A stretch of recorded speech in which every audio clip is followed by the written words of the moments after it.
नमस्कार। भव्य ज्योतिष विज्ञान अनुसंधान केंद्र के इस चैनल में मैं डॉक्टर राकेश गोयल आप सभी का हार्दिक अभिनंदन करता हूँ। दोस्तों, कोरोना महामारी पिछले सवा साल से नवंबर 2019 से हमारे देश ही नहीं पूरी दुनिया में प्रचंड रूप से फैल रही है और पिछले 1.5 माह से मार्च 2021 के अंत से अभी वर्तमान में हमारे देश में जिस तरीके से कोरोना महामारी ने अपना प्रचंड रूप धारण किया है और जो आकस्मिक रूप से मौतें हो रही है,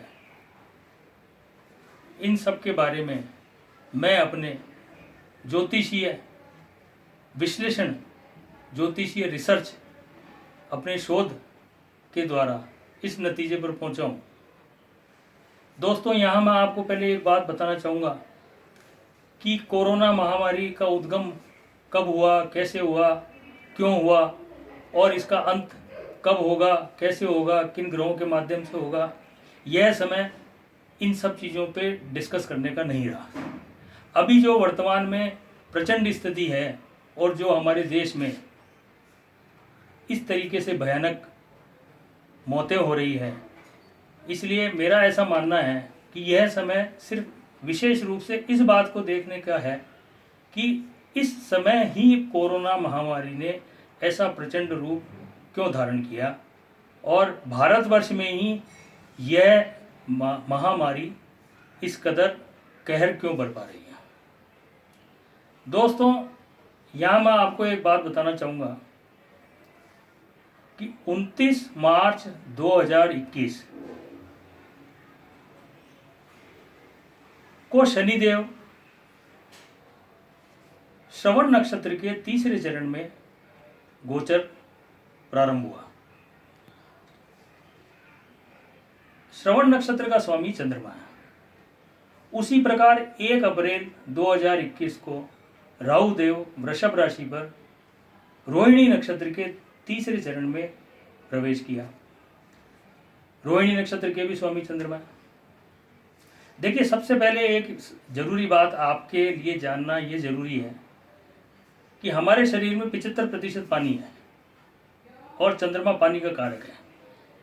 ये जो हमारी प्राणवायु है, ऑक्सीजन, हवा और हमारे जो लंग्स हैं, फेफड़े, इन सब का कारक हमारे इस ज्योतिष शास्त्र में चंद्रमा को माना गया। राहु और शनि दोनों चंद्रमा के ही नक्षत्र पे चल रहे हैं। अब इसमें सबसे मुख्य बात यह है कि रोहिणी नक्षत्र के तीसरे चरण और श्रवण नक्षत्र के तीसरे चरण दोनों का ही मालिक बुध ग्रह है। जैसा कि ज्योतिष में रुचि रखने वाले हमारे सभी भाई जानते हैं कि बुध ग्रह एक ऐसा ग्रह है जो त्रिदोष पैदा करता है। वात, पित्त और कफ, तीनों प्रकार के दोष ये पैदा करता है। चंद्रमा का राहु भी शत्रु है, चंद्रमा का शनि भी शत्रु है, तो चंद्रमा का बुध भी शत्रु है। इस समय संयोग से कई वर्षों बाद ऐसी स्थिति बनी है गोचर में कि राहु देव भी चंद्रमा के नक्षत्र पे गोचर कर रहे हैं और शनि देव भी चंद्रमा के गोचर पे नक्षत्र कर रहे हैं। डिग्री अंशों में भी दोनों की दूरी करीब करीब बराबर है। सबसे बड़ी बात, दोनों ही चंद्रमा के, भले ही वो रोहिणी नक्षत्र हो चाहे वो श्रवण नक्षत्र हो, तीसरे चरण में गोचर कर रहे हैं और तीसरे चरण का मालिक बुध ग्रह है। तो कुल मिलाकर यह कहा जा सकता है कि चंद्रमा जो है इस समय राहु शनि और बुध, इन तीनों के प्रभाव में होने के कारण पूर्ण रूप से संकीर्ण, संक्रामक हो चुका है। दोस्तों, अब यहाँ आपका एक सवाल मेरे साथ ये हो सकता है कि जब ऐसी ग्रहों की स्थिति है तो समस्त पृथ्वी पर होनी चाहिए, फिर भारत में ही ऐसी स्थिति क्यों है, भारत में ही इतनी मौतें क्यों हो रही हैं। देखिए, मैं आपको एक बात बताना चाहूँगा।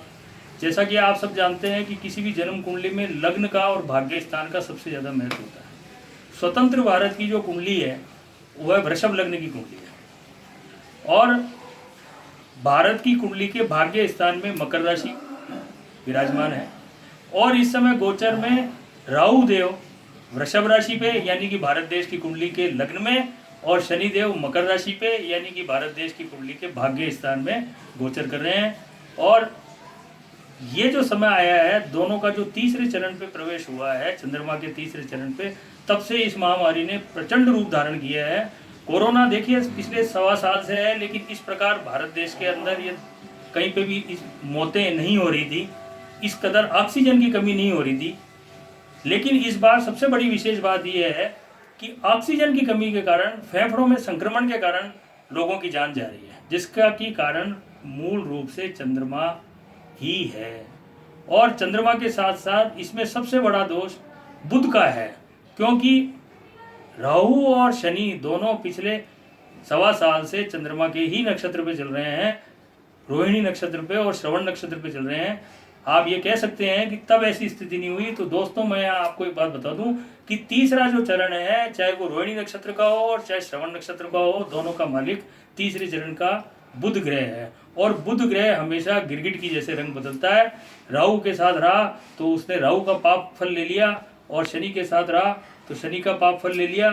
फलस्वरूप चंद्रमा पूर्ण संक्रमित होने के कारण, ये जो हमारी प्राणवायु है, इसके कारण, फेफड़ों के संक्रमित होने के कारण हमारे देश में मौतें सर्वाधिक हो रही है। जैसा कि मैंने बताया, भारत का वृषभ लग्न है और मकर राशि में विराजमान है।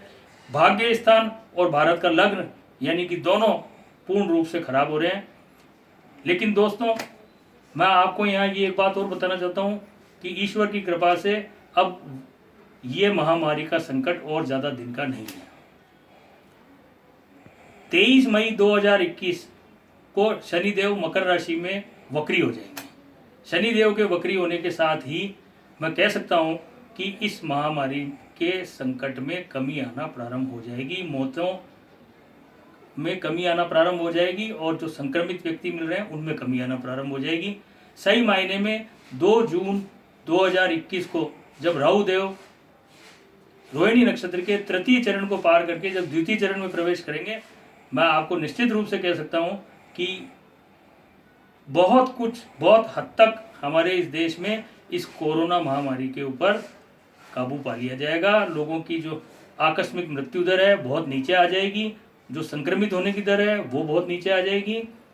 दोस्तों देखिए, भगवान कभी खुद नहीं आता है, किसी न किसी को माध्यम बनाता है। हमारी सरकार द्वारा उठाए गए कदम, ऑक्सीजन की पूर्ति, लॉकडाउन, ये सब इन चीज़ों का माध्यम है। मैं आपसे भी सबसे यही गुजारिश करूंगा कि सरकार द्वारा प्रतिपादित किए हुए नियमों का पालन करें, हम सब इसमें सहयोग प्रदान करें। तो निश्चित रूप से जो हमारी ज्योतिषीय गणित बोलती है, जो ग्रहों का आकलन बोलता है और जो नक्षत्रों की भूमिका है, ये जो कोरोना महामारी है, आज जो वर्तमान समय में यह जो प्रचंड स्थिति बनी हुई है, इसमें ग्रहों के साथ साथ नक्षत्र और नक्षत्र स्वामी और नक्षत्र उप स्वामी का सबसे बड़ा मूल रूप से इसके कारक माने गए हैं।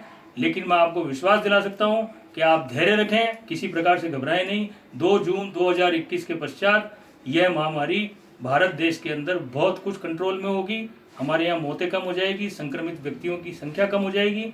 और सबसे अच्छी बात, 6 अक्टूबर 2021 को जब राहु देव रोहिणी नक्षत्र पार करके कृतिका नक्षत्र में प्रवेश करेंगे, मैं आपको बिल्कुल विश्वास दिला सकता हूँ कि ज्योतिष कभी भी गलत नहीं हो सकता है। ज्योतिषी गलत हो सकता है, मैं गलत हो सकता हूँ, लेकिन ज्योतिष विज्ञान कभी भी गलत नहीं हो सकता। निश्चित रूप से 6 अक्टूबर 2021 के पश्चात जब राहु देव रोहिणी नक्षत्र पार करके कृतिका नक्षत्र में प्रवेश करेंगे, भारत देश ही नहीं समस्त विश्व में यह कोरोना महामारी 80% तक कम हो जाएगी। बहुत कम संख्या में कभी कभार कोई कोरोना के मरीज मिलेंगे। एक आम जनजीवन पुनः अक्टूबर 2021 के पश्चात प्रारंभ होगा। स्कूल कॉलेज खुलेंगे, पूरे बाजार खुलेंगे, सारी दुनिया अपनी अपनी धुरी पर, अपनी गति पे वापस पूर्व की भांति प्रारंभ होगी। दोस्तों धैर्य बनाए रखें। आज के लिए इतना ही। सुरक्षित रहें, स्वस्थ रहें, खुशहाल रहें। जय हिंद।